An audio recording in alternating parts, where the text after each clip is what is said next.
انسان تیری بساط ہی کیا ہے کا شکار.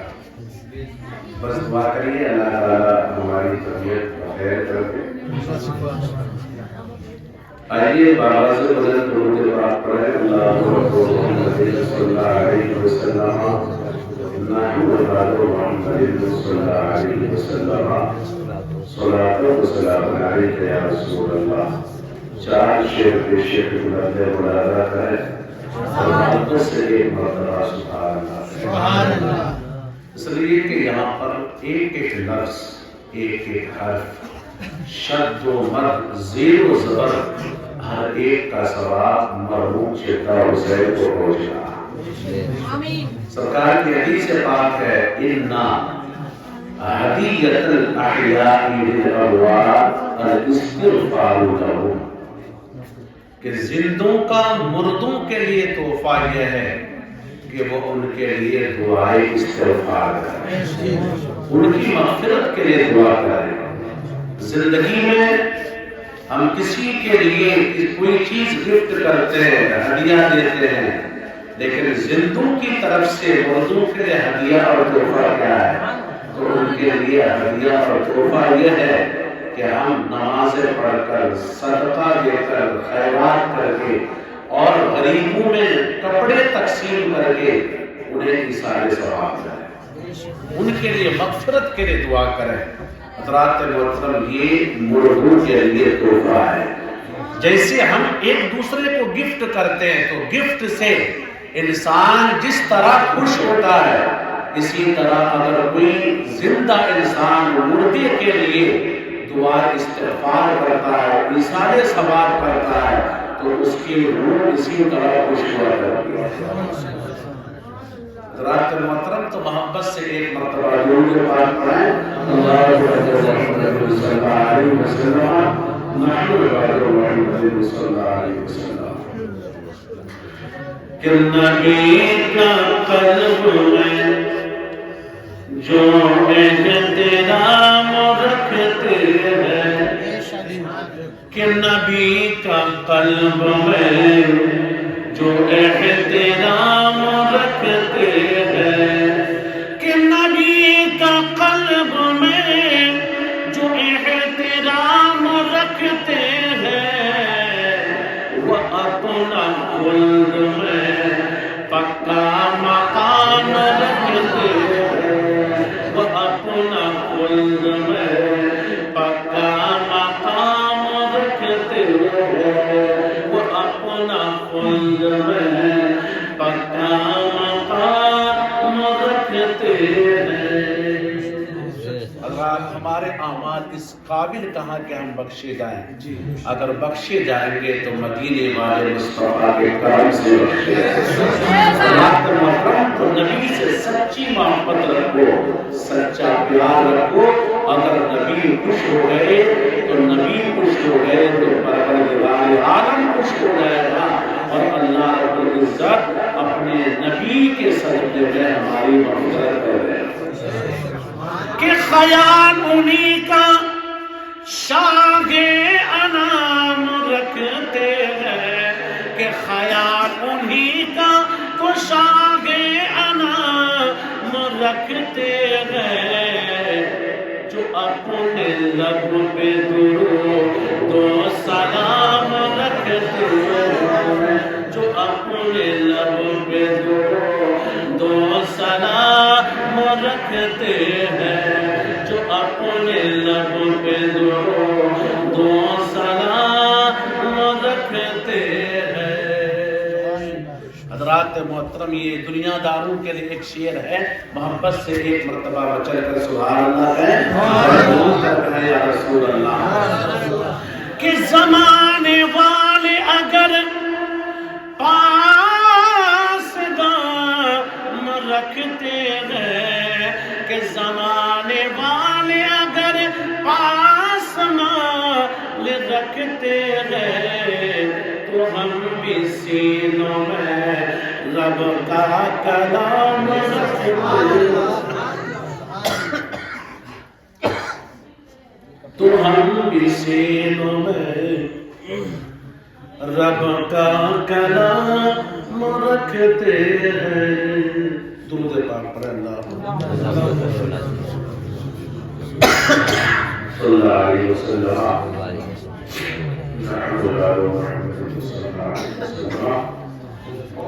صلاۃ و سلام علیک یا رسول اللہ صلی اللہ علیہ وسلم.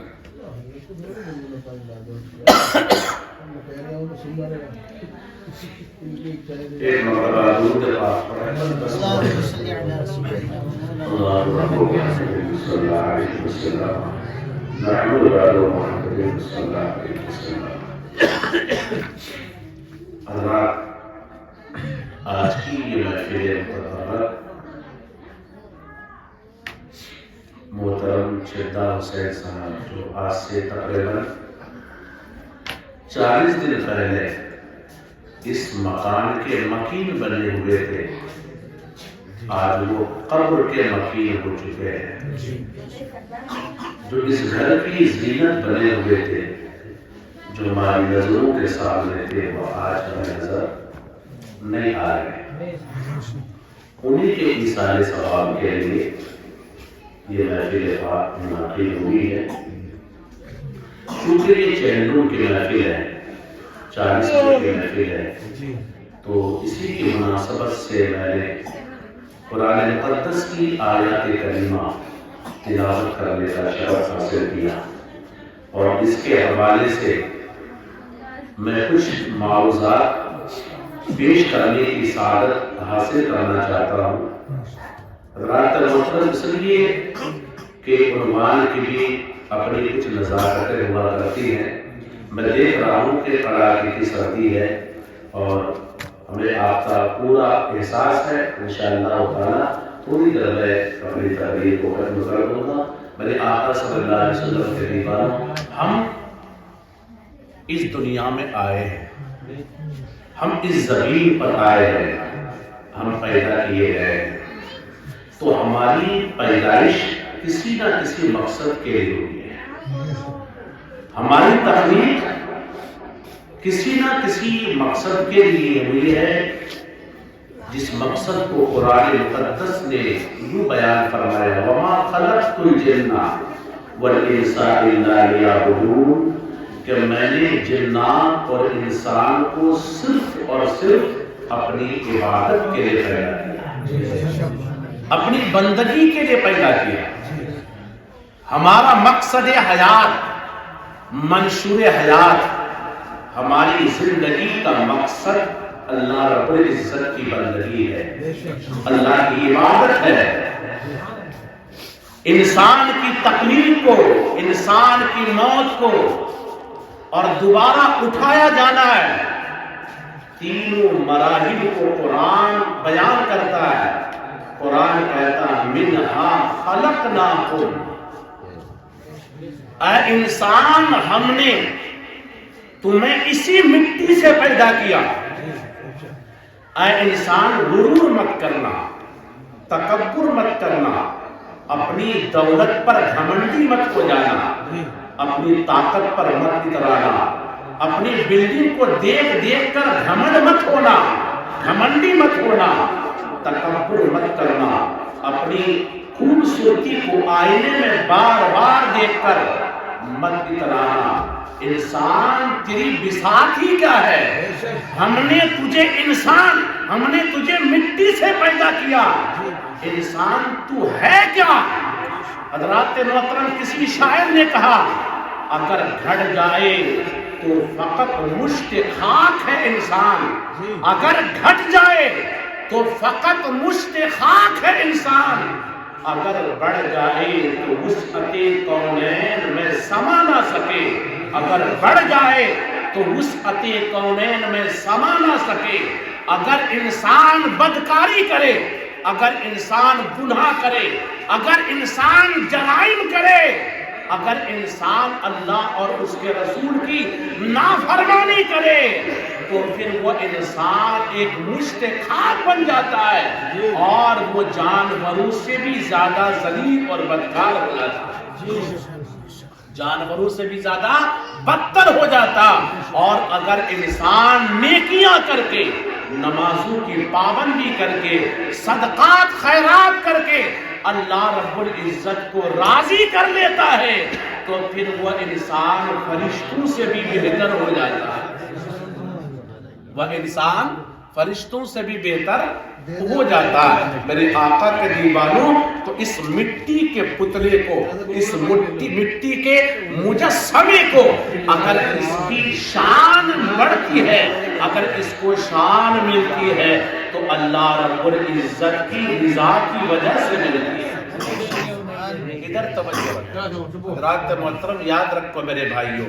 تو دیکھو، اگر انسان بدکار ہو جائے، گناہ کرنے لگ جائے، معصیت پہ معصیت اور فحاشی پہ فحاشی، گناہوں میں ڈوبا رہے، گناہوں میں مستغرق ہو جائے، اللہ اور اس کے رسول کی نافرمانی کر کے اللہ کو ناراض کر لے، تو پھر وہ انسان جانوروں سے بدتر ہو جاتا ہے، جانوروں سے بدتر ہو جاتا ہے۔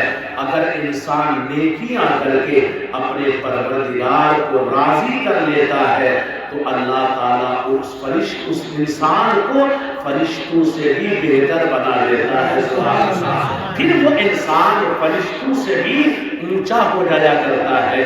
میرے آقا کے دیوانوں، پھر قرآن کہتا ہے وَفِيهَا نُعِيدُكُمْ، اے انسان ہم نے تمہیں مٹی سے پیدا کیا۔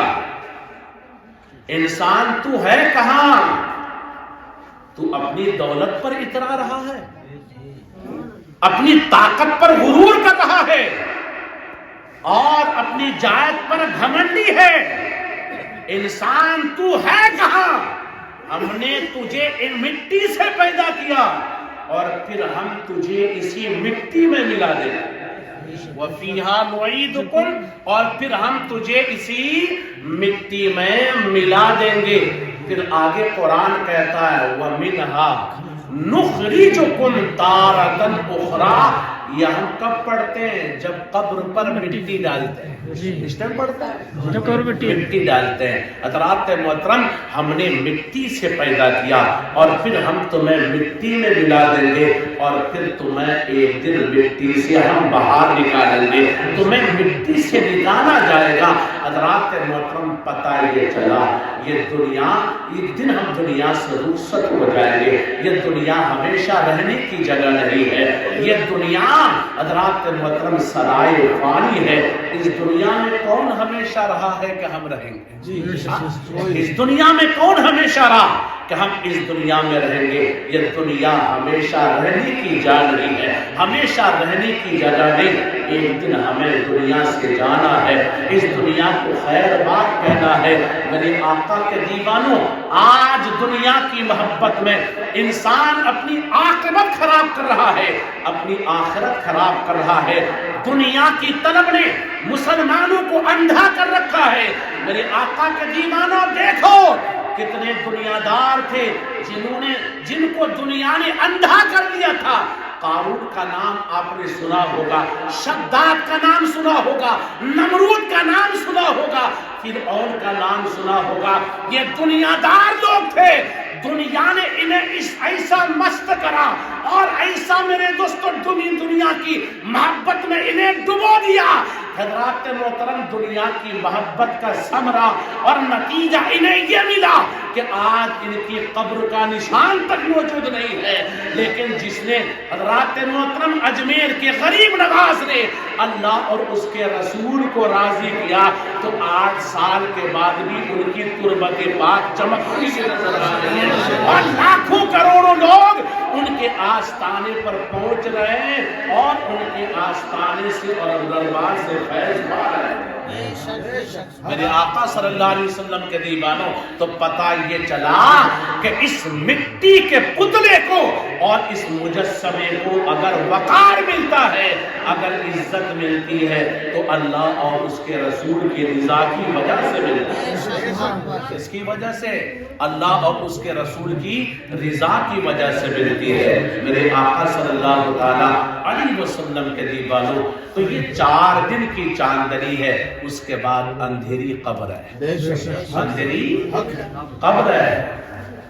میرے آقا صلی اللہ علیہ وسلم کے دیوانوں،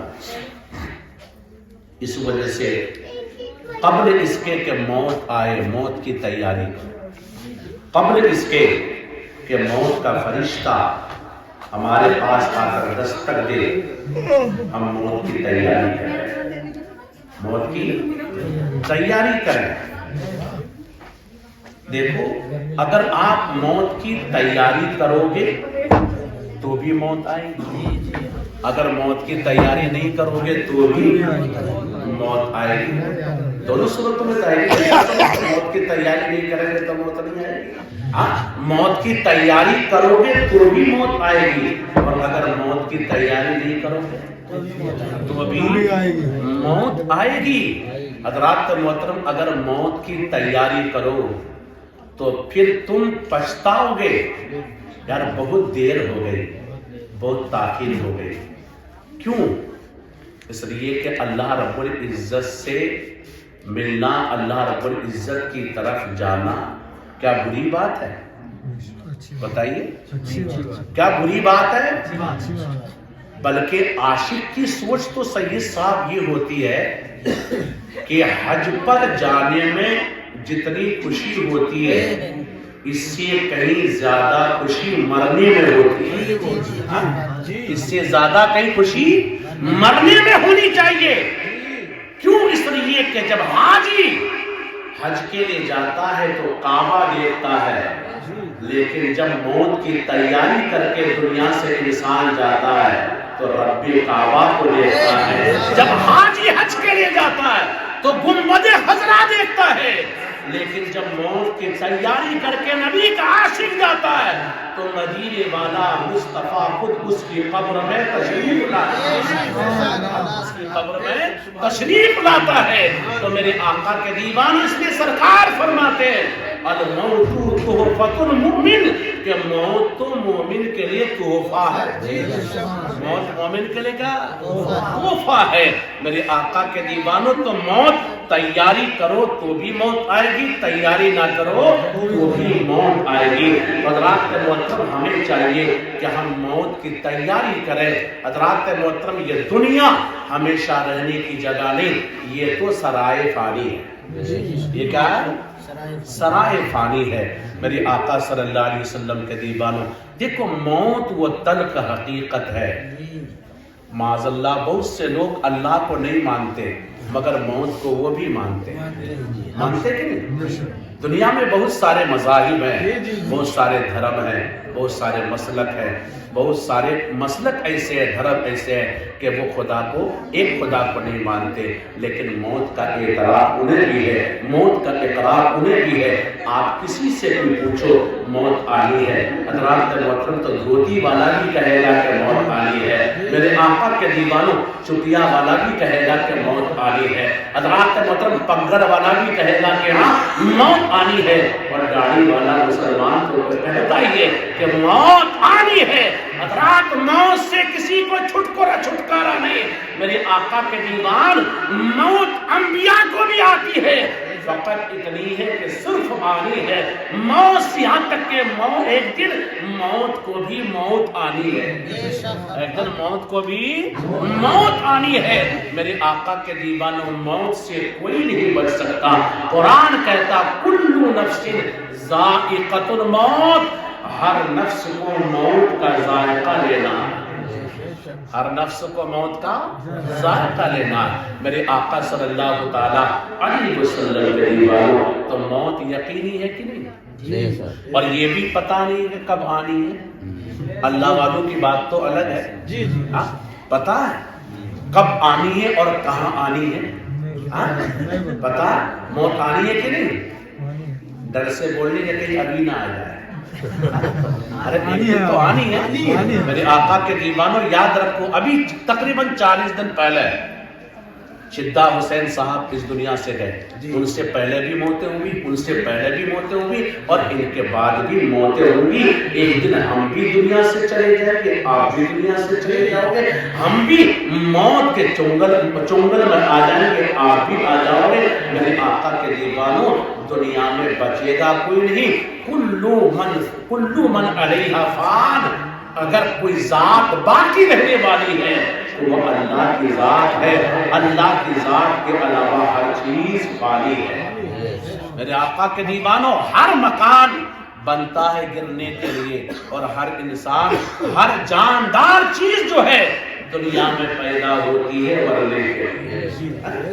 ایسا تو نہیں کہ آپ نے مکان بنایا تو آپ کا مکان زندگی بھر رہے گا، نہیں، ایک دن اس مکان کو گرنا ہے. اور دنیا میں جو بھی آیا ہے ایک دن اس کو مرنا ہے. حضرات محترم، مرنا ہے.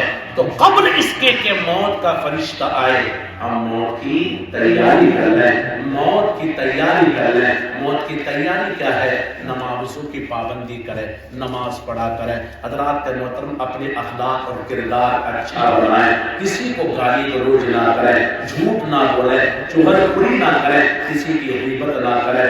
یہ تو موت کی تیاری ہے. جی اللہ اور اس کے رسول کو راضی کر لیں. ایک مرتبہ بآواز بلند درود پاک پڑھے. صلی اللہ علیہ وسلم نحن بعد محمد صلی اللہ علیہ وسلم صلاۃ و سلام علیہ یا رسول اللہ صلی اللہ علیہ وسلم.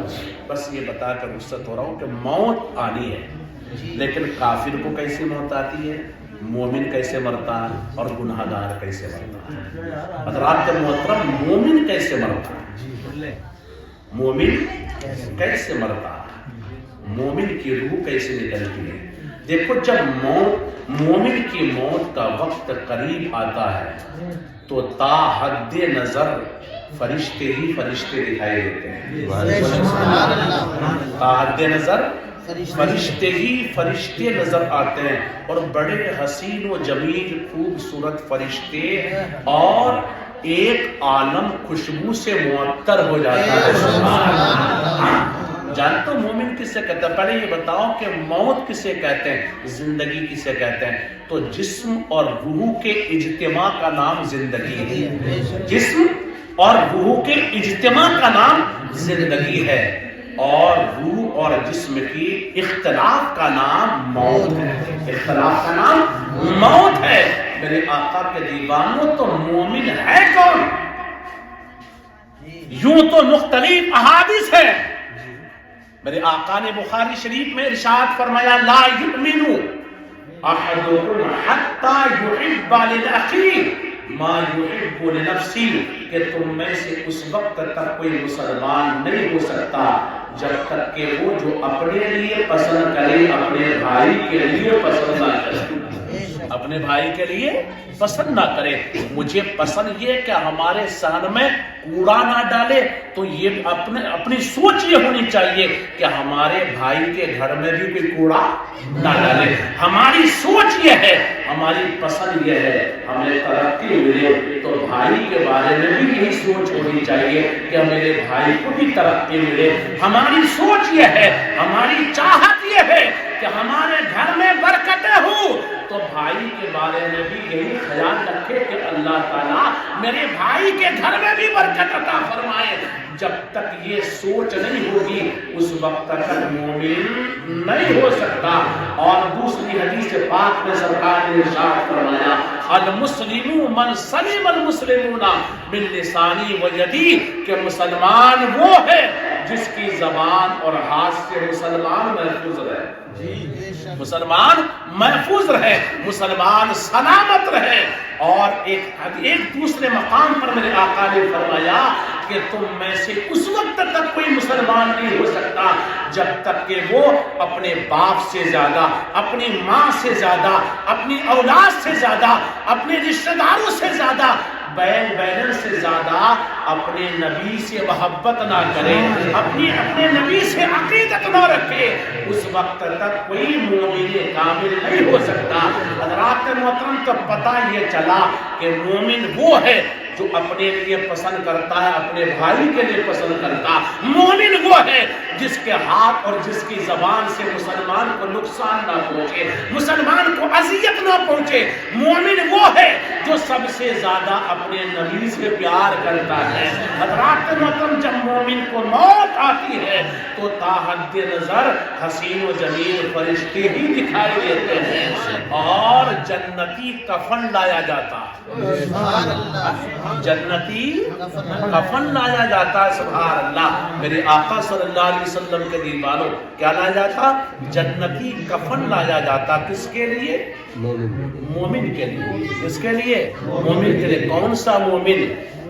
جو اپنے لیے پسند کرتا، اپنے بھائی کے لیے پسند کرتا، اس کے ہاتھ سے، اس کی زبان سے مسلمان کو تکلیف نہیں پہنچ رہی ہے، اور وہ اپنے نبی کو، اپنے نبی سے تمام چیزوں سے زیادہ پیار کرتا ہے۔ سبحان اللہ، محبت رکھتا ہے۔ حضرات محترم، تو اس کے لیے جنتی کفن لایا جاتا ہے۔ اللہ اکبر۔ میرے آقا کے دیوانوں، حدیث پاک میں سرکار فرماتے ہیں کہ فرشتے جس کو ہم ملک الموت کہتے ہیں، حضرت اسرائیل علیہ السلام، ملک الموت، موت کا فرشتہ مومن کی روح کو نکالتا ہے، اور نکالنے کے بعد سید صاحب تاخیر نہیں ہوتی، جب جو ہی ملک الموت نے روح کو نکالا، فرشتے اس جنتی کفن میں لپیٹ کر قبرستان کی طرف نہیں، آسمان کی طرف لے جاتے ہیں۔ روح کا، مومن کی روح کا جنازہ قبرستان کی طرف نہیں جاتا بلکہ آسمان کی طرف جاتا۔ جب پہلے آسمان پر پہنچا جنازہ تو پہلے آسمان کے فرشتوں نے دیکھا تو کہا، اے فرشتوں، یہ کس کا جنازہ جا رہا ہے؟ سبحان اللہ۔ فرشتے کہتے ہیں یہ فلاں ابن فلاں کا جنازہ جا رہا ہے، تو آسمان اول کے فرشتے کہتے ہیں مبارک اور سلام ہو۔ سبحان اللہ، مبارک اور سلام ہو۔ دوسرے آسمان پر گیا، وہاں بھی مبارکباد کی صدائیں آتی ہے۔ تیسرے آسمان پر گیا، چوتھے آسمان پر گیا، ہر جگہ مبارکباد کی صدائیں آتی ہے، یہاں تک کہ جب جنازہ، مومن کی روح کا جنازہ اللہ کی بارگاہ میں پہنچا تو رب نے فرمایا یہ میرا نیک بندہ ہے، دنیا میں مجھ سے ڈرتا تھا، مجھ سے خوف کرتا تھا، اے فرشتوں اس کی روح کو علیین، اس کے اعمال کو علیین میں رکھ دو، اور اس کی روح کو اس کے جسم میں لوٹا دو۔ سبحان اللہ، اس کے اعمال کو علیین میں رکھ دو اور اس کی روح کو اس کے جسم میں لوٹا دو۔ سبحان اللہ، روح کو جسم میں لوٹا دی جاتی ہے۔ حضرات محترم، پھر وہ مومن کامل اپنی قبر میں آتا ہے تو قبر اس کی استقبال کے لیے کھڑی ہو جاتی ہے، اور قبر استقبال کرتی ہے۔ مومنوں، ایسا مومن بن کر مرو کہ جب دنیا سے جاؤ تو قبر تمہارا استقبال کرے، قبر تمہاری سواگت کرے، اور جب اس دنیا سے جاؤ تو آسمان اول، ثانی، ثالث، تمام آسمانوں کے فرشتے تمہارے لیے مبارکباد پیش کیا کرے۔ سبحان اللہ، میرے آقا کے دیوانوں، قبر نے استقبال کیا، کیا دیکھا کہ قبر کے سامنے سید صاحب ایک نورانی شکل والا بزرگ کھڑا ہے۔ سبحان اللہ، مومن کہتا آپ کون ہیں؟ تو میرے دوستو، نورانی شکل والا بزرگ کہتا میں تمہارے اعمال ہوں۔ سبحان اللہ، میں تمہارے اعمال ہوں۔ میرے آقا صلی اللہ علیہ وسلم کے دیوانوں، یہ مومن کامل کی روح نکلتی ہے، اس طرح نکلتی ہے۔ سرکار نے 3 تمثیلیں بیان کی، کتنی؟ 3 تمثیلیں بیان کی ہیں، حالانکہ اور بھی تمثیلیں میرے آقا نے، اور بھی مثالیں ہیں، لیکن 3 تمثیلیں میرے آقا نے بیان فرمائی۔ پہلی تمثیل یہ ہے کہ آپ نے دیکھا ہوگا مشکیزے سے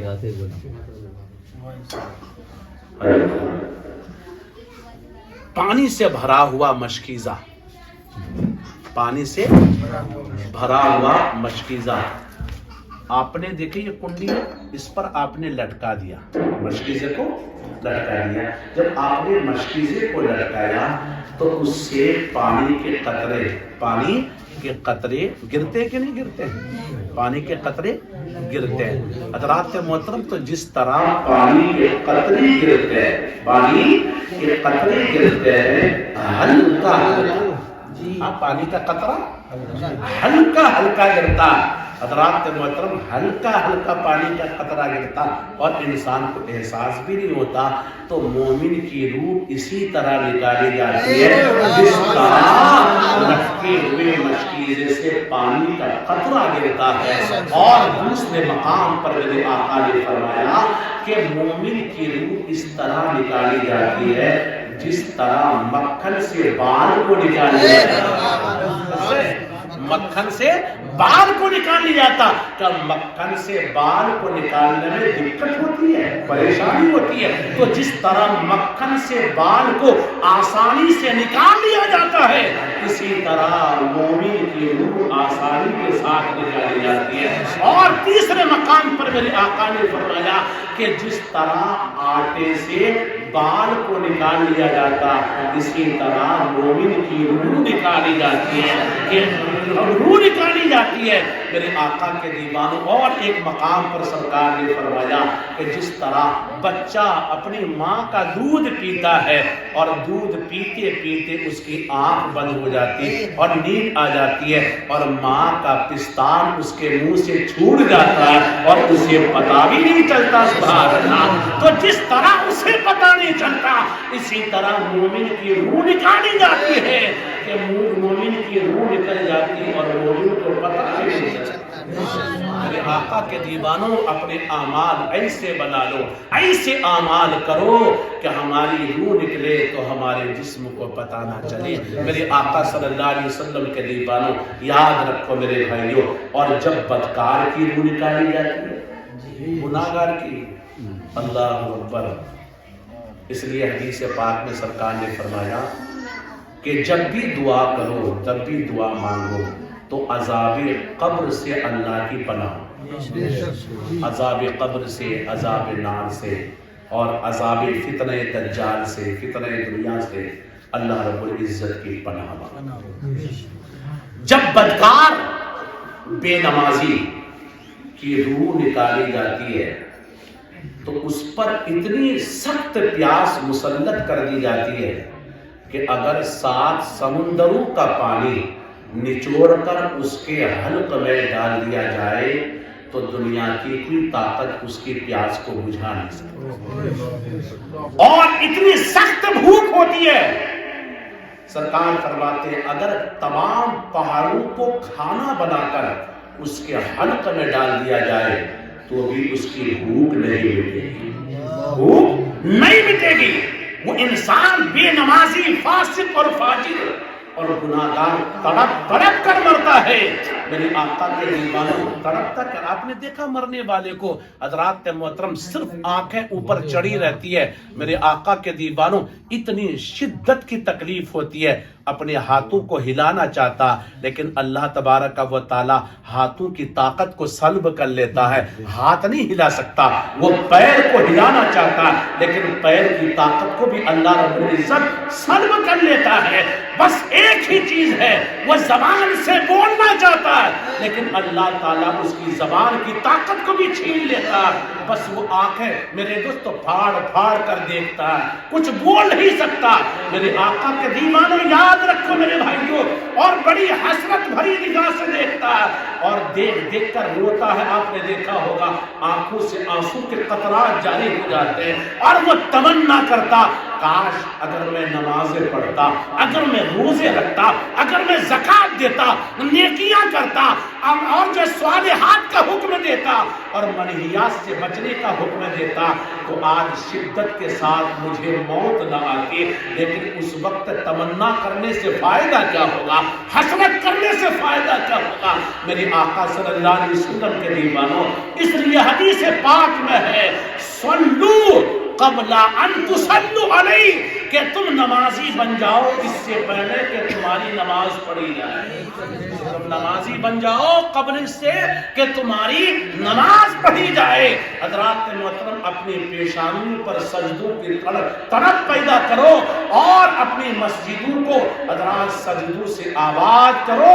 مسجدوں کی زینت خوبصورت جھومر نہیں، اے سی کے پنکھے نہیں، حضرات محترم رنگ و روغن نہیں، بلکہ مسجدوں کی زینت تو مسلمانوں کے سجدے ہیں۔ میرے آقا صلی اللہ علیہ وسلم کے دیوانوں، یاد رکھو میرے بھائیوں، تو شدت کی پیاس مسلط ہوتی ہے اور اس کی نظر جہاں تک جاتی ہے فرشتے دکھائی دیتے ڈراؤنی شکل میں، اس میں ڈراؤنی شکل میں، اور ہر ایک کے ہاتھ میں کھردرے جو ہے میرے دوستو ٹاٹ کے، کھردرے کیا ہے؟ ٹاٹ ہوا کرتے ہیں۔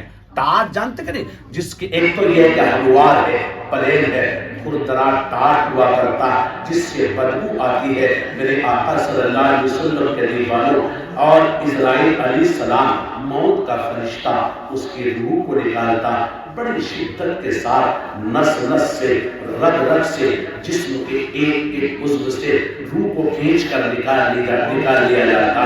حضرات محترم سرکار فرماتے ہیں کہ اگر مومن کی موت کی حقیقت کا پتہ چل جائے تو لوگ مرنے کی تمنا کریں گے سبحان اللہ، لیکن موت کی تمنا کرنا جائز نہیں ہے۔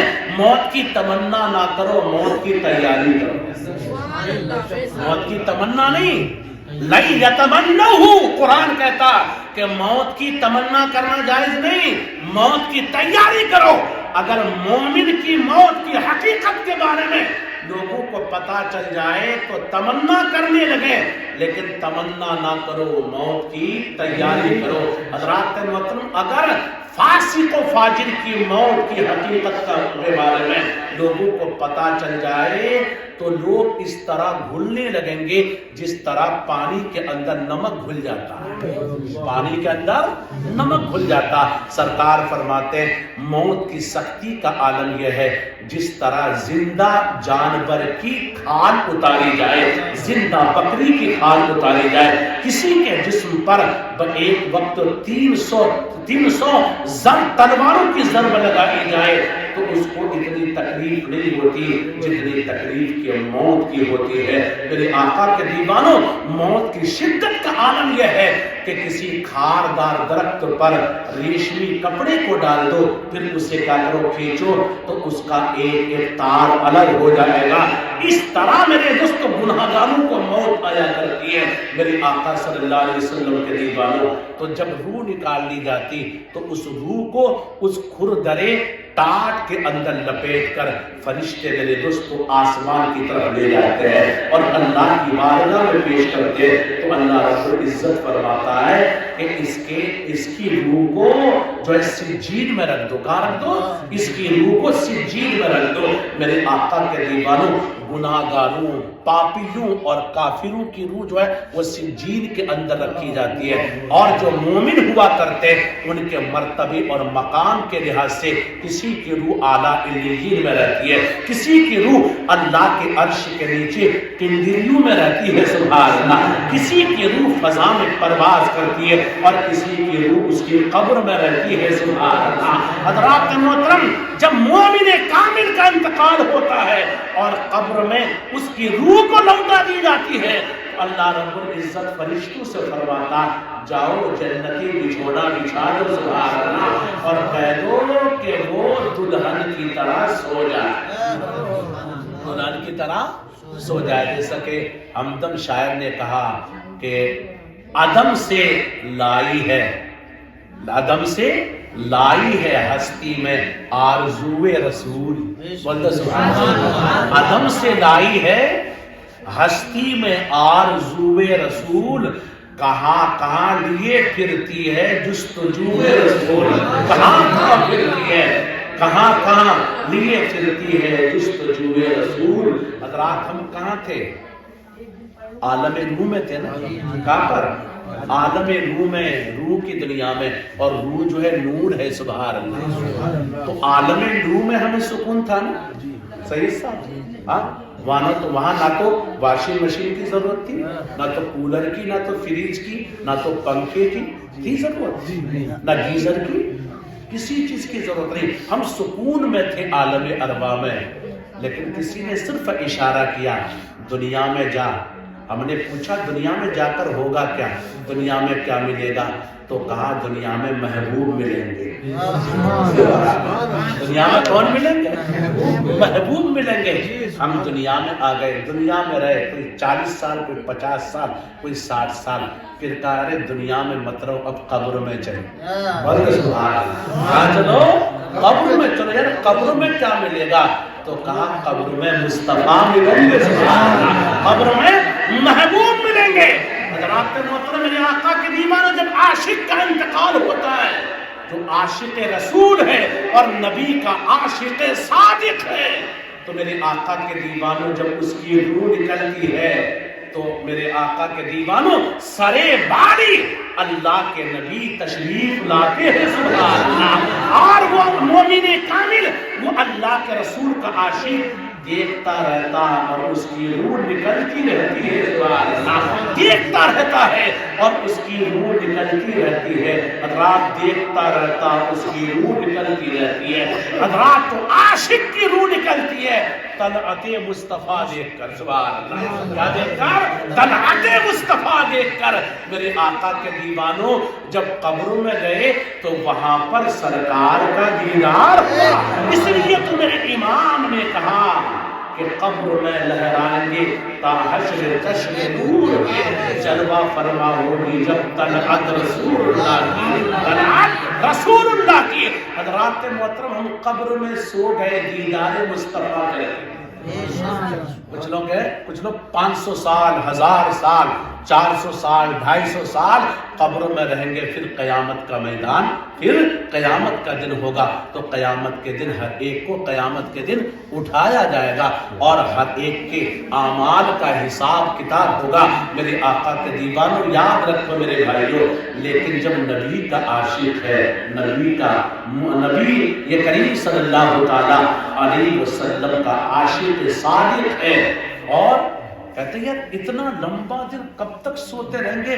سوتے سوتے تو تھک جائیں گے، 10,000 سال اور 5,000 سال تک قبر میں لیٹے لیٹے رہیں گے۔ لیکن میرے آقا کے دیوانوں، جو نبی کا غلام ہوا کرتا ہے، جو مومن کامل ہے، بتاؤں اس کے لیے یہ جو 10 سالہ قبر کی رات ہے، میرے آقا کے دیوانوں حدیث پاک میں میرے آقا نے فرمایا کہ اس کے لیے ایسا ہے جیسا کہ عشاء کی نماز پڑھ کر سوئے اور صبح ہو گئی، عشاء کی نماز پڑھ کر سوئے اور صبح ہو گئی۔ حضرات محترم، میرے آقا صلی اللہ علیہ وسلم کے دیوان کروٹ بھی بدل نہیں پائے گا کہ اس سے قبل صبح ہو جائے گی، صبح ہو جائے گی۔ حضرات محترم، دیدار مصطفیٰ کر کے سوئے، پھر فرشتوں نے کہا یار دیدار کر کے سوئے تھے، دیکھو وہ نبی میدان محشر میں جلوگر ہو چکے ہیں، جلوگر ہو چکے ہیں، اٹھو تو وہاں جلدی کریں گے۔ حضرات محترم جلدی جلدی میدان محشر میں پہنچیں گے۔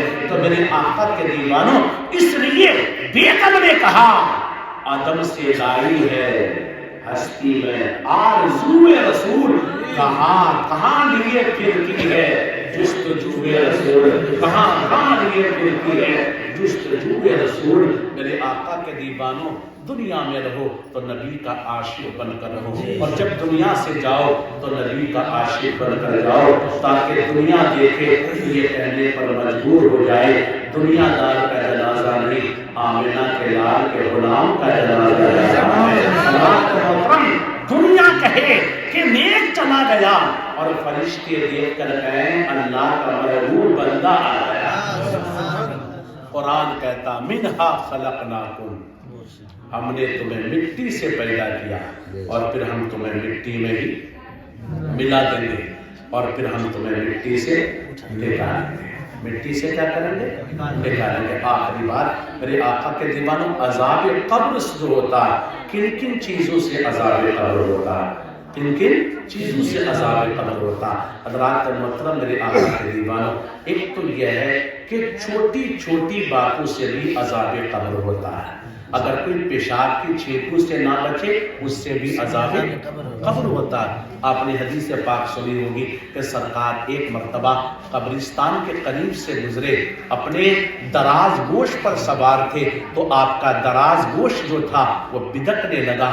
سرکار دو جہاں صلی اللہ علیہ وسلم اترے اور آپ نے فرمایا کہ یہ جو دو قبر ہیں ان دونوں قبروں میں عذاب ہو رہا ہے، عذاب ہو رہا ہے۔ آپ نے حضرت بلال سے فرمایا جاؤ اور ایک ٹہنی توڑ کر لاؤ۔ حضرات محترم کی ٹولی لائے، سرکار نے اس کے دو حصے کیے، ایک حصے کو اس قبر پر گاڑ دیا اور دوسرے حصے کو دوسری قبر پر گاڑ دیا، اور سرکار نے فرمایا کہ جب تک یہ ٹہنی ہری رہے گی ان دونوں قبروں کے عذاب میں تکلیف ہوتی رہے گی۔ اور میرے آقا نے فرمایا کہ عذاب جو ہے کسی بڑے گناہ کی وجہ سے نہیں ہو رہا ہے، بلکہ ان میں سے ایک چغل خوری کرتا تھا اور دوسرا پیشاب کی چھینٹوں سے نہیں بچتا تھا، پیشاب کی چھینٹوں سے نہیں بچتا تھا۔ اس لیے میرے بھائیوں کھڑے کھڑے پیشاب مت کیا کرو، بیٹھ کر پیشاب کیا کرو، پیشاب کرنے کے بعد ڈھیلے سے استنجا کیا کرو، پانی سے استنجا کیا کرو، اس لیے کہ اس سے بھی بہت بڑا عذاب ہوتا ہے۔ حضرات محترم چغل خوری سے بھی عذاب قبر ہوتا ہے۔ کس سے؟ چغل خوری۔ چغل خوری جانتے ہو؟ ادھر کی بات ادھر لگا دی۔ آج اگر چغل خوری بند ہو جائے تو میں منبر پر بیٹھ کر کہہ رہا ہوں 90% جھگڑے ختم ہو جائیں گے۔ کتنے؟ 90% جھگڑے ختم ہو جائیں گے۔ آج کل ساس بہو نندو کے درمیان جو جھگڑا ہوتا ہے یہ چغل خوری کی وجہ سے تو ہوتا ہے۔ میرے آقا کے دیوانوں دیکھو، بہن نے اپنے بھائی کو بھابھی کے متعلق چڑھا دیا اور بھابھی نے جو ہے اپنے شوہر کو اور نند کے متعلق میرے دوستوں بزرگوں جو ہے پڑھا دیا، جس کی وجہ سے گھر میں کیا ہو جاتا ہے؟ جھگڑا ہو جاتا۔ آج چغل خوری بند ہو جائے، حضرات محترم جھگڑے کیا ہو جائیں گے؟ ختم ہوتے نظر آ رہے ہیں۔ میرے آقا کے دیوانوں تو چغل خوری سے بھی اللہ کا عذاب ہوتا ہے۔ حضرت عبداللہ ابن عباس کے پاس کچھ لوگ آئے اور آنے کے بعد کہا کہ ہم سفر میں تھے، حج کے سفر میں۔ کس کے؟ حج کے سفر میں۔ دوران سفر ہم میں سے ایک کا انتقال ہو گیا، انتقال ہوا تو ہم نے قبر کھودی تو اس میں اژدہا نکلا۔ کیا نکلا؟ اژدہا۔ پھر دوسری قبر کھودی تو اس میں بھی اژدہا نکلا، تیسری قبر کھودی اس میں بھی اژدہا نکلا۔ حضرات محترم حضرت عبداللہ ابن عباس نے کہا کہ اگر تم ساری بوئے زمین میں قبر کھودو تو ہر جگہ یہی معاملہ آئے گا۔ کیوں؟ اس لیے کہ اس کے کرتوت ہی ایسے تھے۔ اس کے کرتوت کس میں؟ حج کے سفر میں، دہلی ممبئی مدراس کے سفر میں نہیں، حج کے مبارک سفر میں۔ میرے آقا کے دیوانوں ہر جگہ سانپ نکلنا، اژدہا نکلنا، لیکن آپ کس ہمت سے نائی کی کرسی پر بیٹھ کر اپنی داڑھی کو چھلوا رہے ہیں؟ کس ہمت سے اپنے کانوں میں ایئر فل لگا کر گانے سن رہے ہو؟ اگر اسی وقت موت آ جائے تو کیا ہوگا؟ کس ہمت سے زناکاری کر رہے ہو؟ اگر اسی مقام پر موت آ جائے تو کیا ہوگا؟ حضرات کس ہمت سے چغل خوری کر رہے ہو؟ اگر اسی موقع پر جو ہے موت آ جائے تو کیا کرو گے؟ دلالی اور سود خوری کر رہے ہو۔ اگر دلالی اور سود خوری کا کھانا تمہارے پیٹ میں ہو اور اسی مقام پر موت آ جائے تو تمہارا کیا حال ہوگا؟ سفر، حج کے سفر میں میرے دوستوں موت آ گئی تو یہ معاملہ درپیش آیا۔ میرے آقا صلی اللہ تعالیٰ علیہ وسلم کے دیوانوں حضرت عبداللہ ابن عباس سے کہتے پھر ہم نے مجبوراً اسی اژدہا والی قبر میں کیا کر دیا؟ کیا کرتے؟ جہاں بھی کھودتے اژدہا نکلنا، اسی قبر میں ہم نے دفن کر دیا۔ جب دفن کر دیا تو دفن کرنے کے بعد ہم نے سوچا ذرا اس کی بیوی سے پوچھ کر دیکھتے ہیں کہ اس کا کون سا جرم تھا، کون سا گناہ تھا۔ گئے اور جانے کے بعد اس کی بیوی سے پوچھا تو بیوی نے کہا کہ میرا شوہر جو ہے بیپاری تھا اور غلے کا کاروبار کرتا تھا۔ کس کا؟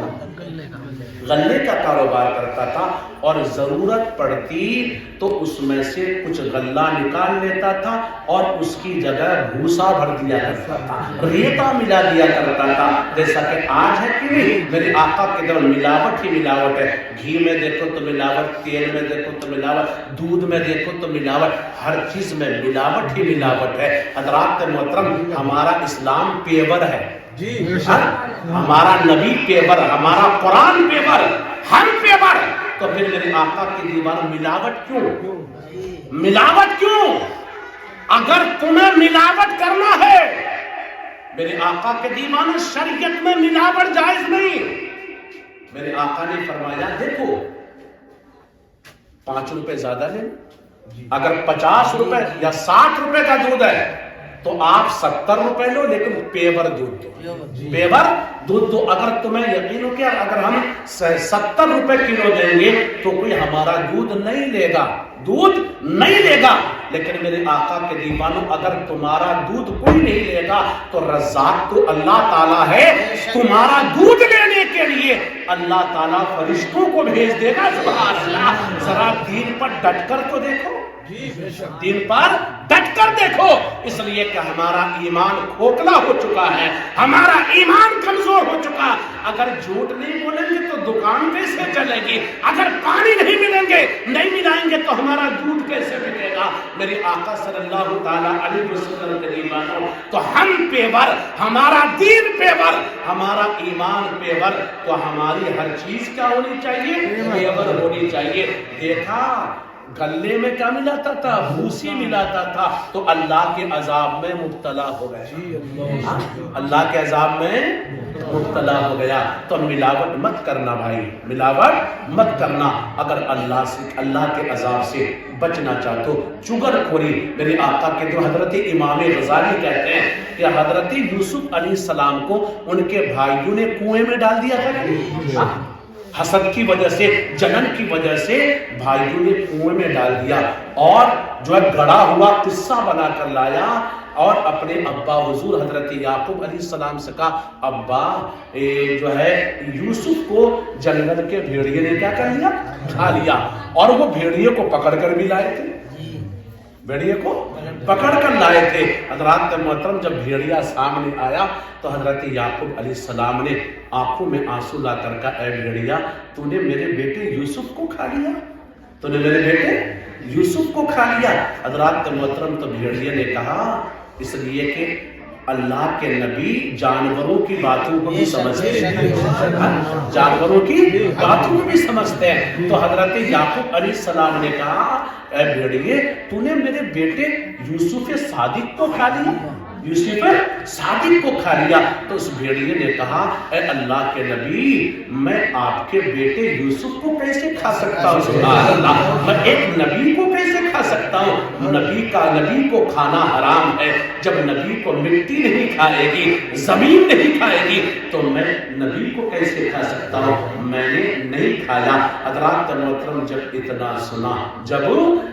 سنا میرے آقا صلی اللہ علیہ وسلم کے دیوانوں، تو حضرت یعقوب علیہ السلام نے فرمایا اے بھیڑیے بتا تو صحیح میرا بیٹا ہے کہاں، میرا بیٹا ہے کہاں؟ تو بھیڑیے نے کہا اے اللہ کے نبی معلوم تو ہے لیکن بتاؤں گا نہیں، بتاؤں گا نہیں، اس لیے کہ اگر بتا دیا تو یہ چغل خوری ہو جائے گی. کیا ہو جائے گی؟ اگر بتا دیا تو چغل خوری ہو جائے گی. حضرات محترم، اللہ کو اس بھیڑیے کی ادا پسند آئی اور پروردگار عالم نے حضرت یعقوب علیہ السلام سے فرمایا اے یعقوب، میں نے اس بھیڑیے کو جنت عطا کر دیا، جنت عطا کر دیا. میرے آقا کے دیوانوں، جب ایک بھیڑیا ہو کر چغل خوری نہیں کر سکتا تو تم خیر امت ہو کر چغل خوری کیسے کرتے ہو؟ نبی کی پیاری امت ہو کر کیسے چغل خوری کرتے ہو؟ میرے آقا صلی اللہ علیہ وسلم کے دیوانوں، تو یاد رکھو چغل خوری سے بچا کرو، اس سے بھی عذاب قبر ہوتا. غیبت مت کیا کرو اور کسی چیز میں ملاوٹ مت کیا کرو. اور سرکار نے فرمایا کہ ماں باپ کی نافرمانی سے بھی قبر کا عذاب ہوتا ہے. حدیث پاک ہے العاقل والدی، کہ ماں باپ کا نافرمان کبھی جنت میں نہیں جائے گا، کبھی جنت میں نہیں جائے گا. تو ماں باپ کو نہیں ستانا چاہیے، ماں باپ کے سامنے اپنے بول کو بھی اونچا نہیں کرنا چاہیے. پروردگار عالم کی بارگاہ میں دعا ہے اللہ تعالیٰ ہم تمام مسلمانوں کو اس پر عمل کی توفیق و رحمت فرمائے. وما علینا الا البلاغ. السلام علیکم ورحمۃ اللہ وبرکاتہ.